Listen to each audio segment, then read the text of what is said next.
हाँ जी बेटा। Good morning. In last lecture we studied about the structure of lungs. In lungs, structural and functional units are structural and functional unit. अब हमें पता है कि lungs के अंदर जो अल्टीमेट साइट है जहां पे एक्सचेंज ऑफ गैसेस होती है वो क्या है? एल्वियोलाई. एल्वियोलाई कितनी है बेटा? 300 मिलियन. इतनी एल्वियोलाई लंग्स के अंदर मिलती हैं. अगर इन सब एल्वियोलाई को हम सीधा रखें और टोटल सरफेस एरिया अगर हम काउंट करें तो इनका जो सरफेस एरिया है, surface area would be about 70 to 100 meter square. बहुत बड़ा एरिया होता है बेटा, 70 to 100 meter square area. Okay. Alveoli की जो वॉल होती है, जैसे ये एल्वियोलाई है जहां एक्सचेंज ऑफ गैसेस होता है बेटा, ये है जिसमें अल्टीमेटली गैसेस पहुंचती हैं और जहां पे एक्सचेंज ऑफ गैसेस चलता है बिटवीन ब्लड एंड एयर. तो इसमें इसकी वॉल में 2 लेयर्स हैं बेटा. There are 2 layers in the wall of alveoli. These 2 layers are composed of yellow fibrous connective tissue and simple squamous epithelium. इसमें जो आउटर लेयर है वो तो होती है बेटा येलो फाइब्रस कनेक्टिव टिश्यू, सीटी फॉर कनेक्टिव टिश्यू, और इनर जो होती है बेटा इसकी सिंपल स्क्वेमस एपिथेलियम. इनर जो होगी फ्लैट सेल्स होती हैं, सिंपल स्क्वेमस एपिथेलियम की बनी हुई इंटरनल लेयर्स होती. यहां पे जो सेल्स हैं ये सिंपल स्क्वेमस एपिथेलियल सेल्स हैं. ये और जो यहां पे ये स्क्वेमस सेल्स हैं, दीज सेल्स है तो ये कौन सी? Squamous epithelial cells. बट क्योंकि ये एल्वियोलाई में है इसलिए इनको कहते हैं बेटा न्यूमोसाइट्स. इनका एक अलग ही नाम है, न्यूमोसाइट्स. हाँ जी. अब जो ये न्यूमोसाइट्स होती हैं ये 2 तरह की होती हैं, टाइप 1 एंड टाइप 2. टाइप 1 जो है वो गैसियस एक्सचेंज कराती है, helps in gaseous exchange. Second बेटा जो टाइप 2 की हैं वो थोड़ी बड़ी साइज की होती हैं. ये लार्जर हैं, लार्जर इन साइज, और बहुत इंपॉर्टेंट काम करती हैं. जो लार्जर होती हैं ये एक केमिकल सिक्रेट करती हैं, सिक्रेट लेसिथिन. याद रखना आपने, लेसिथिन. ये लेसिथिन जो अंदर सिक्रेट करती हैं ये, उससे एल्वियोलाई कोलैप्स नहीं करती, उसकी शेप रहती है. क्योंकि अगर अंदर ये नहीं होती लेसिथिन तो जैसे सांस छोड़ते हम एल्वियोलाई कोलैप्स कर जाती. तो it keeps it in this inflated position. हाँ जी. सो इसका काम क्या है? लेसिथिन करता क्या है? Reduces surface tension. Surface tension को रिड्यूस करने का काम ये लेसिथिन करती है. जो इनर सरफेस है इसका एल्वियोलाई का, जिसमें क्या है ये न्यूमेटोसाइट्स, न्यूमोसाइट्स का काम क्या है? ये 2 तरह की होती है, type 1 and type 2. Type 1 is responsible for exchange of gases and type 2 is responsible for secretion of lecithin. Lecithin, this reduces the surface tension. Lecithin होता क्या है? It is actually phospholipid. ये एक phospholipid है बेटा. Now जो अंदर का सरफेस है ये वाला, जिसका ये अभी जिसको हम डिस्कस कर रहे थे, एल्वियोलाई का जो इनर सरफेस किससे बना हुआ है? स्क्वेमस एपिथेलियम से बना हुआ है. It is termed as respiratory surface. यही वो मेन जगह है जहां पे एक्सचेंज ऑफ गैसेस होता है. अब यहां पे एक्सचेंज ऑफ गैसेस कैसे हो रहा है बेटा? देखो एक डायग्राम से एक्सप्लेन करता हूं मैं. ये ऐसा है भैया, ये एल्वियोलाई ऐसी, इसके ऊपर ये ब्लड वेसल्स, ये ब्लड वेसल्स है बेटा, यहां से डीऑक्सीजनेटेड ब्लड आता है, यहां से ऑक्सीजनेटेड जाएगा, ये डीऑक्सीजनेटेड, ये ऑक्सीजनेटेड। जब यहां से ब्लड आता है बेटे, उसमें जो आरबीसीज होती हैं वो यहां एक्सपोज होती हैं टू दी ऑक्सीजन, ऐसे यहां से।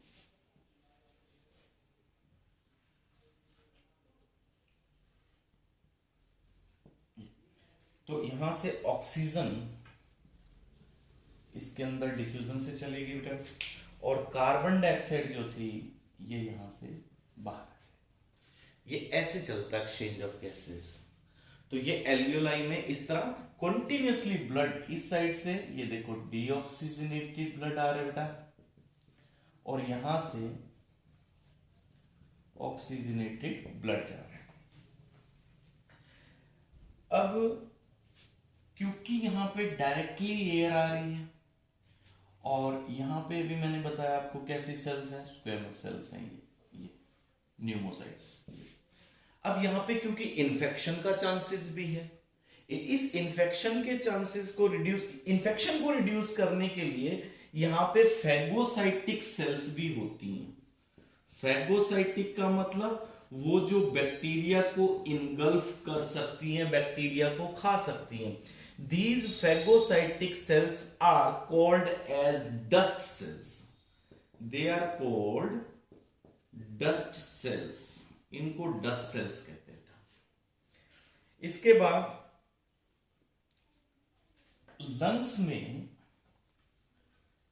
जो स्ट्रक्चर हमने पढ़ा था कल की लास्ट लेक्चर में, कि जैसे ये कोनिकल शेप्ड है, ऐसा स्ट्रक्चर हमने बनाया था, यहाँ स्पेस फॉर हार्ट है, यहां पे मैंने एक बताया था मस्कुलर वॉल है, इसको क्या कहते हैं, डायाफ्राम।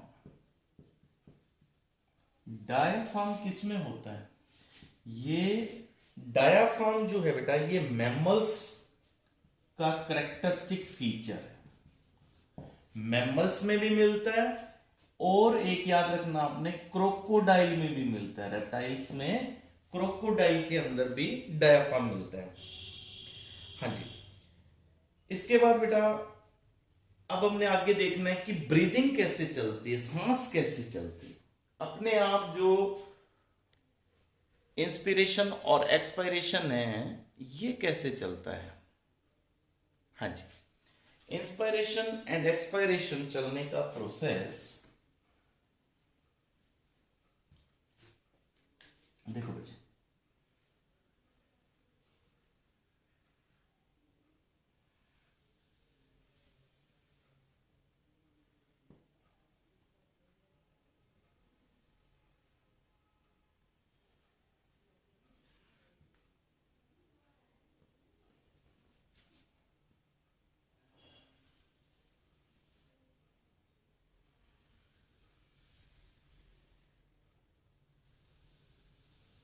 ये जैसे डायफ्राम, ये अब इन लंग्स में एक्सपेंशन किस तरह चलेगी, कौन करवाएगा। तो हमने लास्ट लेक्चर में पढ़ा था कि यहां पे बोन है कौन सी, स्टर्नम, और ये बेटे जैसे क्या हो जाएंगी, रिब्स।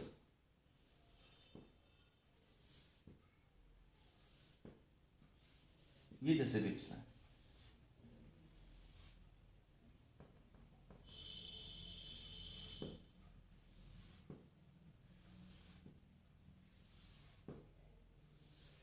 ये तो इसमें रोल किस किस का है ब्रीदिंग में, एक तो नीचे जो ये डायाफ्राम इसका रोल, ये डायाफ्राम, एक इन रिब्स के बीच में दो तरह की मसल्स मिलती हैं, एक तो यहां बाहर की तरफ यूं ऐसे ये मसल्स, और एक इनमें अंदर की तरफ इनके पीछे यहां मसल्स, बैक साइड वाली ऐसे बना देते हैं, फ्रंट साइड वाली ऐसे बना लीजिए।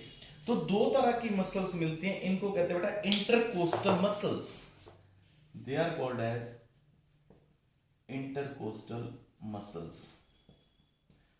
तो दो चीजें काम कर रही है, एक तो इंटरकोस्टल मसल्स काम कर रही हैं। इंटरकोस्टल मसल्स भी दो तरह की है, एक्सटर्नल और पीछे की तरफ जो है वो क्या है, इंटरनल। ठीक है, इंटरनल और एक्सटर्नल दोनों मसल्स काम करती हैं, प्लस यहां पे ये डायफ्राम। ये मसल्स ब्रीदिंग में हेल्प करेंगी। और एक जो नीचे यहां नीचे एब्डोमिनल मसल्स होती हैं, उनका भी रोल रहता है बेटा। तो इंटरकोस्टल मसल्स, डायाफ्राम और एब्डोमिनल मसल्स का ब्रीदिंग में रोल है बेटा। अब ये जो एक्सटर्नल इंटरकोस्टल मसल्स होती हैं, ये वाली एक्सटर्नल, जब ये कॉन्ट्रैक्ट करती हैं तो क्या होता है, रिब्स और स्टर्नम ऊपर आ सकते हैं। रिब्स एंड स्टर्नम को ये ऊपर की तरफ अपवर्ड मूवमेंट में शिफ्ट करवाता है। शिफ्ट्स अपवर्ड्स, ऊपर की तरफ आ जाएगा, and outwards, upward and outwards. उससे क्या होता है, अगर जब ये एक्ट करेंगी तो ये पिंजरा, ये जो केज है, ये ऐसे एक्सपेंड करता है बेटे। ये आगे की तरफ आ जाएंगे, डायाफ्राम नीचे की तरफ चला जाएगा, तो उससे इसकी कैविटी बढ़ जाएगी, जो अभी आप एक्सप्लेन करेंगे। तो इसमें इंस्पायरेशन में और एक्सपायरेशन में रिब्स स्टर्नम के बीच में जो एक्सटर्नल इंटरकोस्टल मसल्स हैं, इसको अपवर्ड मूव करेंगे। इनका क्या रोल है? इंटरनल वाली का वैसे नॉर्मल ब्रीदिंग में कोई रोल नहीं है। नॉर्मल ब्रीदिंग में तो एक्सटर्नल इंटरकोस्टल मसल्स, डायाफ्राम और एब्डोमिनल मसल्स का रोल होगा। इसका रोल होगा जब कफ आती है। कफ आती है तो और ज्यादा रिब्स अंदर जाएंगे, आगे हम देखेंगे। तो इस तरह से हमने अब मैकेनिज्म को समझना है जिसमें ये मसल्स यूज हो रही हैं, जो ब्रीदिंग करवाती हैं। कौन कौन? डायाफ्राम, एक्सटर्नल इंटरकोस्टल मसल्स और abdominal muscles. So now mechanism of breathing, next concept बेटा।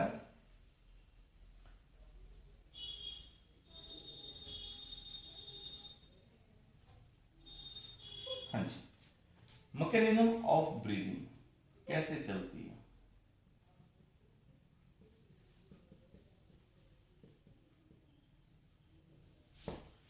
ब्रीदिंग में दो स्टेप चलते हैं, आप जानते हैं, इंस्पिरेशन और एक्सपायरेशन।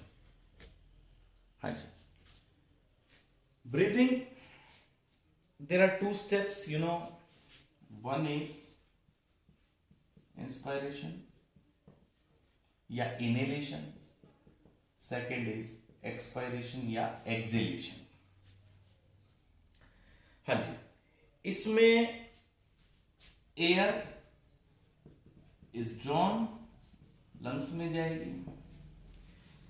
हाँ जी, atmospheric air is drawn in inspiration, और एक्सपायरेशन में क्या होता है, एल्वियोलर एयर यानी जो लंग्स में एयर पहुंची है उसको बाहर की तरफ रिलीज करते, इज रिलीज्ड आउट, इसको बाहर। अब हमने प्रोसेस देखना है बेटा। पहला है इंस्पिरेशन।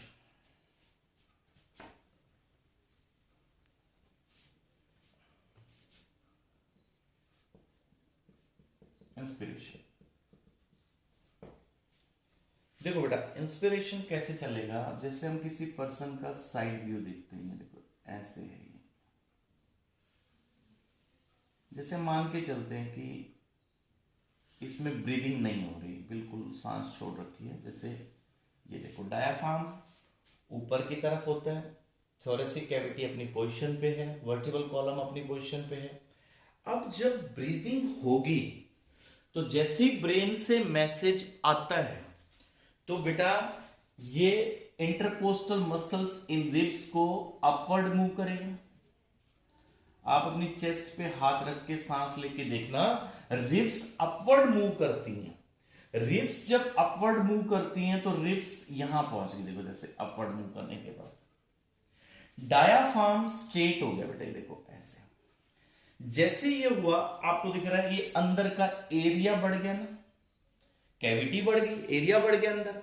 अंदर जब एरिया बढ़ गया तो अंदर एयर का प्रेशर कम हो गया, क्योंकि वॉल्यूम जब बढ़ता है, जब वॉल्यूम इंक्रीज होता है तो ऑब्वियसली प्रेशर डिक्रीज होता है।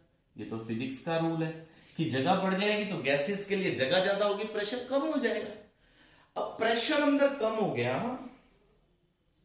बाहर एयर में प्रेशर ज्यादा है, बाहर एयर में प्रेशर है 760 mm, अंदर जैसे हो गया 756, तो यहां लो प्रेशर जोन है, यहां हाई प्रेशर है। और हम जानते हैं कि गैसेस कहां से कहां मूव करती हैं, high pressure to low pressure move करती हैं, और एयर बॉडी के अंदर चली जाएगी, लंग्स के अंदर चली जाएगी। तो इंस्पिरेशन कैसा प्रोसेस है?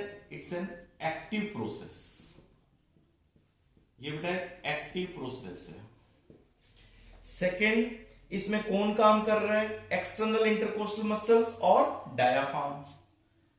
एक तो इसमें काम कर रही है external intercostal muscles and diaphragm, ये दोनों काम करते हैं। जैसे कॉन्ट्रैक्शन होती है एक्सटर्नल इंटरकोस्टल मसल्स की और डायाफ्राम नीचे की तरफ मूव करता है, तो उससे क्या होता है?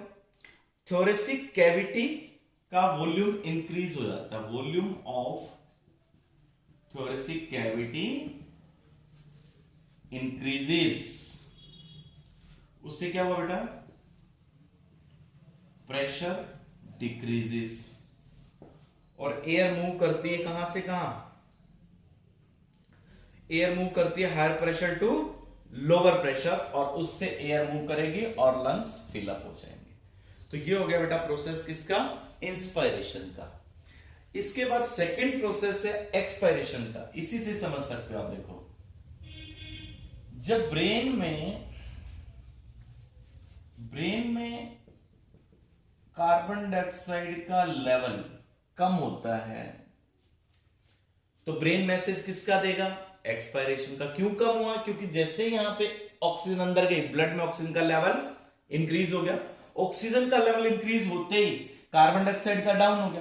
कार्बन डाइऑक्साइड का डाउन होते ही ब्रेन से मैसेज आएगा, ये जो इंटरकोस्टल मसल्स ने कॉन्ट्रैक्शन की थी ये वापस रिलैक्स करेंगी, फिर से ये थोरेसिक कैविटी रिब्स डाउनवर्ड चले गए और डायाफ्राम अपवर्ड मूव करता है, फिर से थोरेसिक कैविटी का वॉल्यूम डिक्रीज हो गया।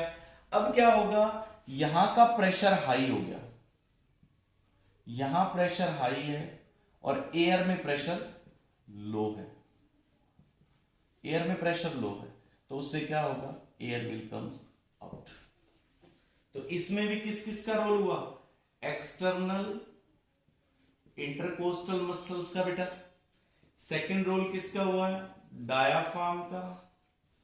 ठीक है, तो इनसे क्या हुआ? ये दोनों ही रिलैक्स करते हैं, फिर से थोरेसिक कैविटी का वॉल्यूम आप लिखेंगे रिड्यूस्ड या डिक्रीजेस, तो उससे क्या होगा बेटा? प्रेशर इंक्रीजेस और प्रोसेस ऑफ एक्सपायरेशन कंप्लीट होता है। तो इस तरह गैसेस लंग्स में इंस्पायरेशन और एक्सपायरेशन से मूव करती हैं। एक्सपायरेशन का प्रोसेस जो होता है बेटा, ये होता है पैसिव प्रोसेस, वो था active. This is passive process. इसमें कितना टाइम लगता है? Around 3 seconds.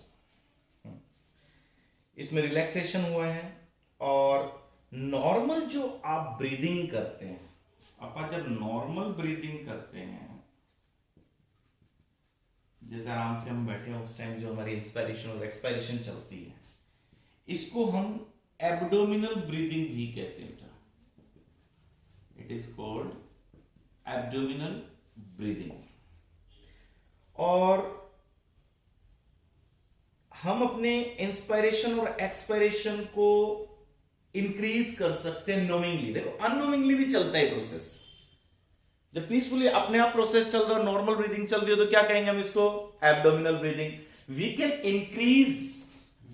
Increase the rate of breathing with the help of additional muscles. आप जानबूझ करके भी तेज कर सकते हैं ब्रीदिंग को, उसको कहते हैं बेटा forceful breathing. This is called as forceful breathing. अच्छा, एक फैक्ट और हमारे पास है ब्रीदिंग से जुड़ा हुआ. हमारी जो है वो नेगेटिव ब्रीदिंग होती है बेटा, नेगेटिव प्रेशर ब्रीदिंग. इस नेगेटिव प्रेशर ब्रीदिंग से फायदा रहता है कि आप खाते हुए भी सांस ले सकते हैं.